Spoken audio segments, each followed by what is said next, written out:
Partisan arguments going on Capitol Hill over how, what, and really when U.S. senators will digest information in the impeachment trial of U.S. President Donald Trump. The Democrats did win a couple of key concessions. Republican Majority Leader of the Senate, Mitch McConnell, is allowing all evidence that the House gathered to be entered as evidence for the senators to consider in this phase. And secondly, there's going to be 24 hours of testimony. Initially, McConnell wanted that only over 2 days. Wednesday and Thursday from 1 in the afternoon till 1 at night. Democrats pushed back, and in the end, McConnell gave in on that concession. Despite that, one of the managers of the impeachment process says the Democrats have a big uphill fight. Let me be blunt. Let me be very blunt.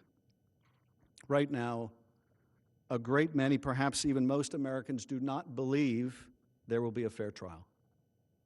They don't believe that the Senate will be impartial. They believe that the result is pre-cooked. The president will be acquitted.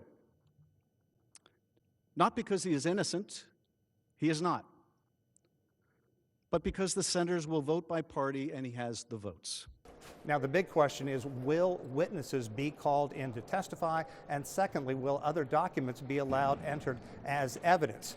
Throughout the proceedings, Trump's defense team has basically maintained that the House has not done a good job of proving its case. Trump is accused of 2 counts under high crimes and misdemeanors, abuse of office, and secondly, obstruction of Congress. Here's what his defense team had to say. Why are we here? Are we here because of a phone call?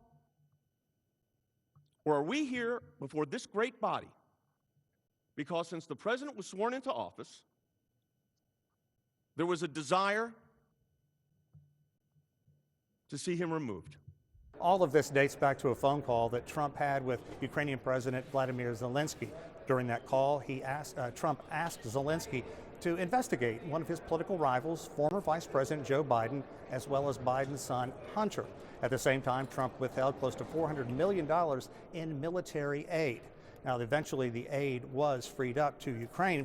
And again, Trump's attorneys say that the House simply hasn't made its case, but the Democrats say there's something much more at stake here, and that it could be the democratic process in the United States as well as U.S. national security. Sean Caleb, CGTN in Washington.